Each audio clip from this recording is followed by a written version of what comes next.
beautiful day. Hopefully it's not too loud. You'll hear the squirrels in the background. They're always fighting or falling, one of the two. Okay, here we go. June 13th. Some of us think holding on makes us strong, but sometimes it is letting go. Herman Hesse, 1877 to 1962. For theists, let go and let God doesn't come easily at first, but then it becomes a way of life. So convinced that faith was the turning point in addiction, an overly zealous believer will attempt to persuade atheists that belief in God is a prerequisite for sobriety. Without it, they say, we are lost at sea. Atheists see trading dependency on intoxication for belief in what they perceive to be a myth as pure folly. Many non-believers connect with an inner power for guidance. Some argue that self-will has a bad rap. It's self-will run riot that ruins us.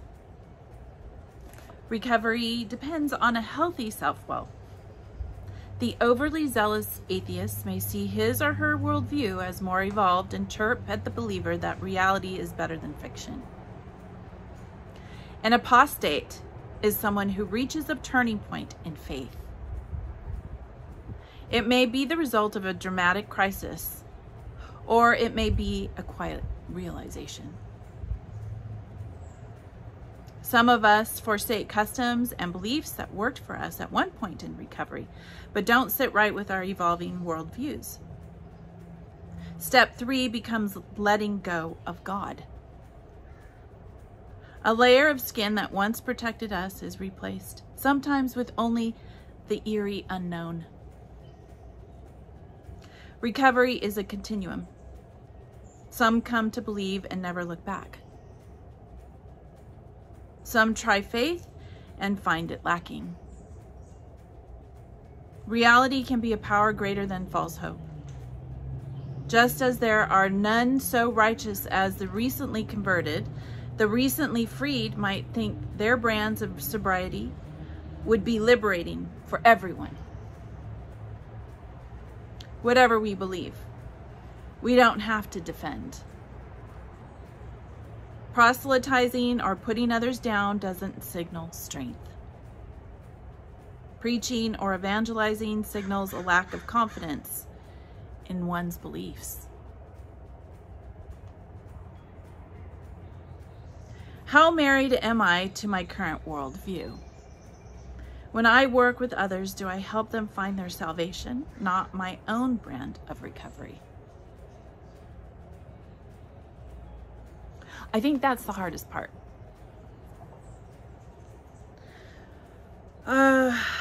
When I would talk to people who were believers, it was and is important for them to always tell me why I'm not right in what I'm doing or how I feel now. I like the fact that I can be very open and not have a specific viewpoint. I like cafeteria Christians, but I'm not a Christian, but I like the cafeteria part. I like sitting around able to understand things better with someone else explaining it the way they feel it is, right? But still being able to make my own decisions as to what and how I believe, which is very fluid. And I like living in reality. So that's not always comfortable because I don't know everything.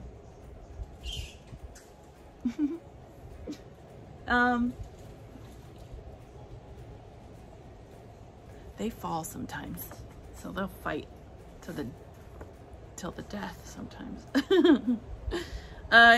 Yeah, so a layer of skin that once protected us is replaced, sometimes with only the eerie unknown.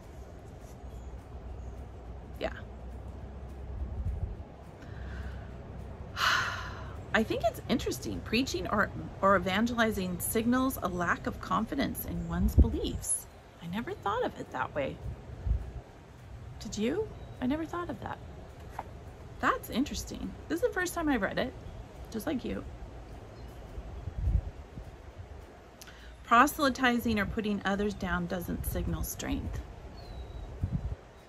And I remember going out in field service with people who were very well, I mean, they could retain the information when it came to reading the scriptures and then following up with certain thoughts brought out by certain scriptures. As I left a set belief system, I was able to read the Bible very openly and find out there's a lot of scriptures that you can justify a certain subject or a certain point, but it doesn't necessarily mean that's the context of the actual chapter, and that one theologian has a totally different view than another theologian. So, I mean, they can all be Christian and still all have very, very different thoughts about a certain scripture. It's kind of exhausting. So now I don't, you know, I feel like, fine, you can believe your way, and I no longer have to argue about it. I don't need to argue with you. Go ahead. Have at it. Enjoy. But I also don't have to sit there and say, yeah, that's true. It's amazing how wonderful that is. You could just get up and you don't have to even say anything. You just get up and leave. And that's it. So convinced that faith was the turning point in addiction, an overly zealous believer will attempt to persuade atheists that belief in God is a prerequisite for sobriety. I have a hard time with the Al-Anon thing sometimes because, I mean, I get a lot of women that are, after I shared, well, for one thing, when I first got into Al-Anon, I had no idea that God was so tied in. And, yeah, I shared a little too much. You can do that. So I didn't know that. Now I know where I can push buttons, and I didn't even know I was pushing them. So yeah, I just thought people were just way more open-minded than I realized. So I think in that sense, I think being able to express yourself and then not beat yourself up because somebody doesn't agree with you. I'm learning that it's okay to be uncomfortable with that, you know, where people don't like what you have to say. It's okay. That's their problem. That's my problem too if I don't like it. So, well, it's my own trigger.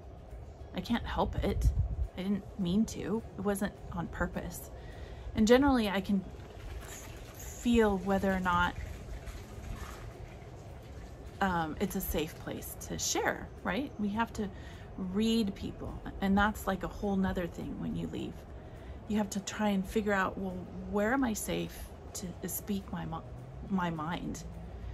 And do you have to really be so, I find that people are so, any little thing will set them off. But we're living in a society where you can hardly say anything without being worried that you're going to trigger somebody. So, okay, you have to be careful. You know, you do have to be careful, but there's a point where you would like to be able to say what you want without somebody getting triggered. And, you know, and when I say the word trigger, I'm not talking about child molesting. I'm not talking about things that really do trigger people, like rape, or things that, you know, things that you don't want to talk about that can trigger someone. I say the word in that trigger being the trigger word used to just talk about things that are, you know, that it could be anything. It, like, what can it be? Politics, right? Politics, people don't like to talk about politics. Okay, Or if you say something and you don't know that that person is going to be offended by it. And it can, I'm not talking about really deep things. I'm talking about things that just people don't like. Politics and God, right? Generally, they don't like to talk about that, and that can really irritate them. If you don't believe, or if you don't believe the way they do and you believe, or, you know, whatever. It's just nice to have a safe space where you don't have to worry about everything that comes out of your mouth, and that people would just be, and it doesn't have to be deep. I'm not talking about deep conversations. I'm talking about just surface conversations. You can express yourself safely. You have to find those people. And it's not always in your family. It's sometimes you have to reach out outside of your family, because your family members can get very offended. And like I said, I'm very open. I like fluidity. I don't want anybody to put me in a box. I don't want to be in a society where you can't be free to wear what you want and feel what you want and live who you want. I don't want that. I want someone to feel safe no matter who they love. It shouldn't be a problem. It should be an adventure to see where our society goes and how we can help each other to get there, to be in positive view of what our lives are becoming and changing into. It's a good thing. So I hope that made sense. I often wonder, you know, I don't go back and listen to this. I listen to it before I set it up, and then I try and take the empty spaces out where I'm not saying anything. But I try to also make sure that I come with leaving all my pressures and all the things that I am dealing with in the day out there. Because this is our time. This is my time with you. This is my time with people who want to grow. And I feel like that's me. I want to grow. I want to continue growing. I want to be with people who want to grow. And be better people, be kinder to our families, be loving to the human race and understanding. And so, yeah, you know, that's why I do this. It makes me feel good. It makes me know that I'm still trying. I'm not going to give up. I'm going to keep going. Even if I fall, even if I make bad decisions and you know, as I'm going, or I make mistakes, say the wrong thing, I change, right? I change. I say one thing and then I change. That's okay. I mean, we're babies when we come out of the organization. We have to start all over again. We have to learn ourselves. And that means making mistakes along the way. That's just part of it. That's part of growth. So, yeah. Big hug. I'm giving you a hug. And I hope you're doing good. And today, we got through another day. That's awesome. I'm pretty proud of myself because, too, I stress out, too. Ooh, it's warm. It's nice here. All right. Well, I hope all is well. I hope you're having a good day.